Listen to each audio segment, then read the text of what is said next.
సఫరింగ్ని మాత్రం చాలా మట్టుకు మనం ఎదుర్కోవటానికి అవకాశం ఉంటుంది. ఇక సందర్భం దొరికినప్పుడల్లా జనసేన అధినేత డిప్యూటీ సీఎం పవన్ కళ్యాణ్ అంటూ ఉన్నారు సార్, 15 ఏళ్ల పాటు కూటమిగా మేము కొనసాగుతాం, 15 ఏళ్ల పాటు Bharatiya Janata party, TDP and జనసేనల ఐక్యత ఉంటుంది అని చెప్పి రీసెంట్గా మోదీ సమక్షంలో కర్నూలు సభలో కూడా ఇదే విషయాన్ని చెప్పారు. కానీ భారతీయ జనతా పార్టీ ఎక్కడా కూడా ఆ విషయం మీద స్పందించడం లేదు. పవన్ కళ్యాణ్ చెప్పినట్టే జరుగుతుంది అని అనడం లేదు. లేకపోతే ఓపెన్గా మేము 15 ఏళ్ల పాటు టీడీపీ, జనసేన, బీజేపీ కూటమిగా పెడతాము అని చెప్పి ఆ పార్టీ నాయకులు ఎవరు చెప్పడం లేదు. ఎందుకు సార్? 2019 ఎన్నికల్లో 100 కంటే తక్కువ ఓట్లు తెచ్చుకున్న బీజేపీ కూటమిగా ఇప్పుడు కలవడం వల్ల 8 ఎమ్మెల్యేలు, 3 ఎంపీలు ఉన్నారు ఆ పార్టీకి. అయినా కూడా ఎందుకు కూటమిగా కలిసి పెడతాము అని పవన్ కళ్యాణ్ చెప్పిన దాన్ని సమర్థించడం లేదు బీజేపీ నాయకులు? అంటే ఎవరి డెడ్లైన్లు వాళ్ళకు ఉంటాయి కదా. పవన్ కళ్యాణ్ డెడ్లైన్ 15 ఏళ్ళు తగ్గకుండా అన్నాడు ఆయన. అంటే 15 ఏళ్ళు మినిమం 15 ఇయర్స్ అన్నాడు. సో బీజేపీ డెడ్లైన్లో 15 ఇయర్స్ ఉండవు. 15 ఇయర్స్ ఫ్రెండ్స్గా అలైజ్గా ఉన్న పార్టీలు ఉన్నాయి. నేను చాలాసార్లు చెప్పాను, భారతీయ జనతా పార్టీ తాను పెరగాలి అనే దానికి ప్రియారిటీ ఇస్తుంది. అది ఇవ్వడం తప్పని కూడా నేను అన్నాను. సో ఎప్పుడైనా బీజేపీ సొంతగా పెరగాలి అనుకున్నప్పుడు సహజంగానే ఎక్కడో ఒక చోట మిత్రపక్షాలతో కాన్ఫ్లిక్ట్ అనివార్యంగా వస్తుంది. ఒకప్పుడైతే భారతీయ జనసంఘంగా ఉన్న సమయంలో, బీజేపీగా కొత్తగా ఏర్పడిన సమయంలో అసలు ఇతర పార్టీలతో బీజేపీ కలిసేదే కాదు. మీకు వాజ్పేయి ప్రభుత్వం ఒక్క ఓటుతో ఓడిపోయినప్పుడు దేశవ్యాప్తంగా ఏ ఒక్క పార్టీ సపోర్ట్ చేసినా వాజ్పేయి ప్రభుత్వం ఉండేది కదా. సో అందువల్ల ఆ తర్వాత వాళ్ళు గుర్తించారు ఇది కలవది అని చెప్పి. అంటే బీజేపీని ఇతర పార్టీలు అంటరాని పార్టీగా చూసేది. బీజేపీకి కూడా వ్యవహార సరళి అలా ఉండేది.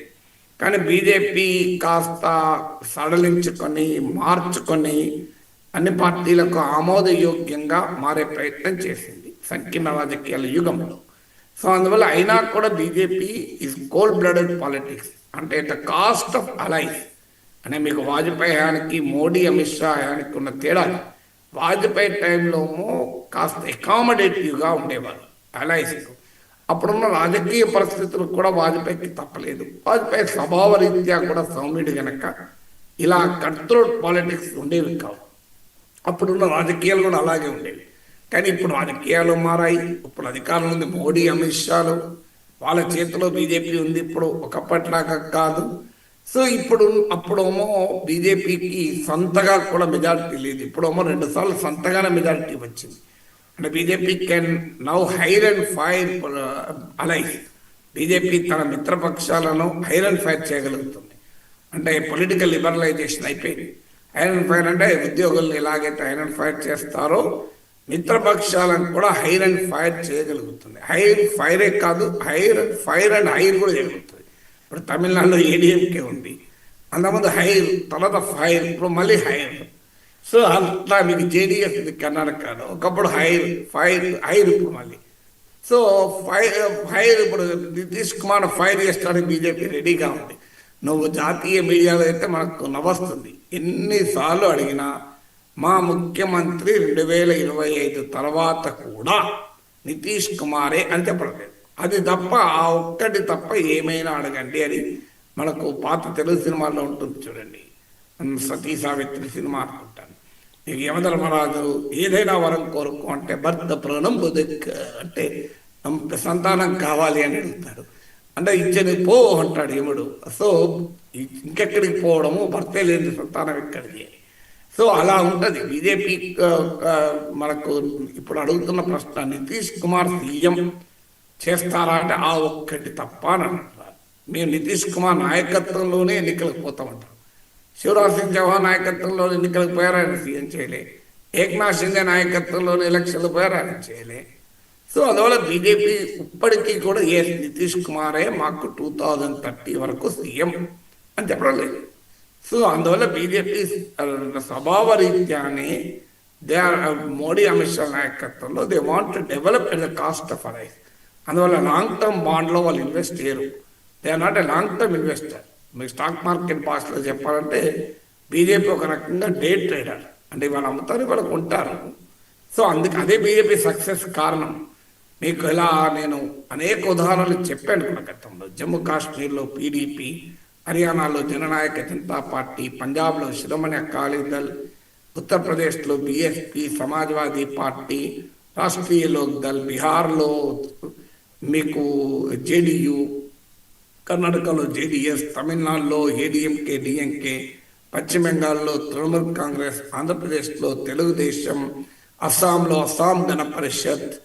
ఇలా మీకు ఒక్కటి కాదు కదా, ఇన్ని అనేక రాష్ట్ర, కర్ణాటక, కేరళలో ఇప్పుడు శ్రీనారాయణ ధర్మ పరిపాలన యోగం ఎస్ఎన్డిపి, ఇలా మీకు మహారాష్ట్రలో శివసేన, ఎన్సిపిలు, ఒక్కటి కాదు చాలా పార్టీలతో, ఒరిస్సాలో బిజు జనతా దళ్, ఇలా అనేక రాష్ట్రాల్లో ఈ ధోరణి మనం చూసాం.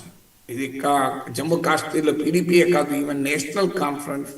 సో ఇవన్నీ పార్టీలు బీజేపీతో కలిసినే ఉన్నాయి, విడిపోయినే ఉన్నాయి, మళ్ళీ కలిసినే ఉన్నాయి.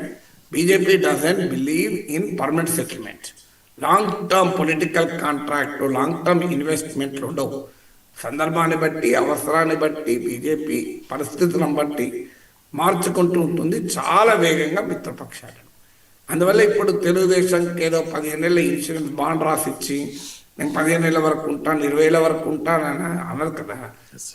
2000 మీకు 11th నవంబర్లో ఎన్నికలు ఉన్నాయి, 14th 14th కౌంటింగ్ ఉంది.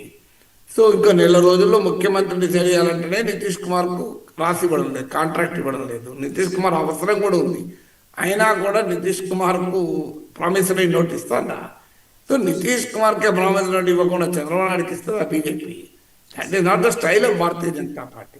బీజేపీ పాలిటిక్స్ అర్థమైన ఎవరికైనా తెలిసింది.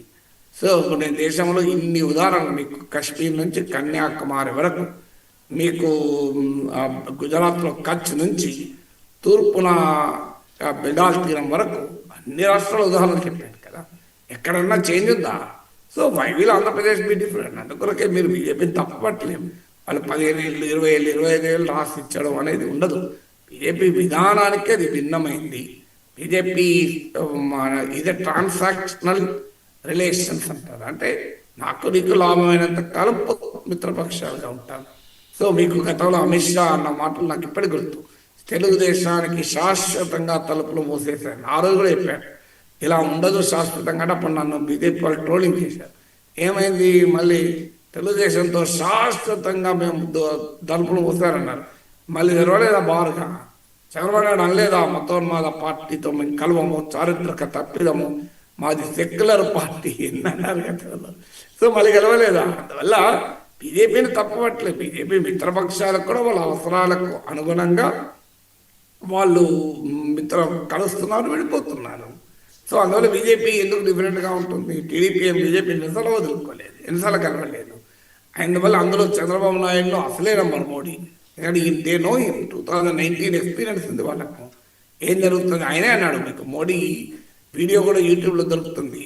సో అవసరమైతే ఒడిలో గోధీమే బయటే ఒడిలో కూర్చుంటాడు, దల్ బదల్ మే ముజేసే సీనియర్ హై అని. ఇది మోడీ చెప్పింది, నేను చెప్పుడు కాదు కదా.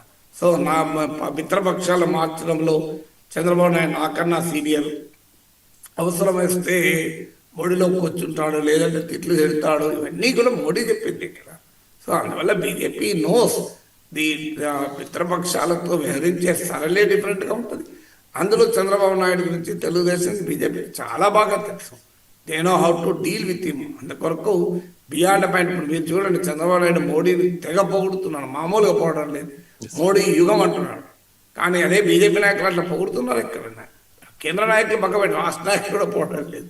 సో రాష్ట్ర నాయకులు కూడా అవసరాన్ని మించి ఒక్క మాట కూడా పోవడం లేదు. ఎలక్షన్ మీటింగ్లో పోవడం లేదు, తర్వాత కూడా పోవడం లేదు. అందువల్ల దే నో ద లిమిటేషన్. వాళ్ళు అదొక రకంగా ఫెయిర్ గేమే కదా. మేము 20 ఏళ్ళు ఉంటాం, 30 ఏళ్ళు ఉంటాం అని హామీ పత్రాలు రాసిచ్చి తర్వాత పరిస్థితులు మారితే మేమేం చేస్తామని మళ్ళీ కహానీ చెప్పడం కన్నా అవసరాన్ని బట్టి ఉంటుంది. ఇప్పుడు పోతుంది, తర్వాత ఉంటుందో లేదో ఎవరైనా చెప్పగలం సార్.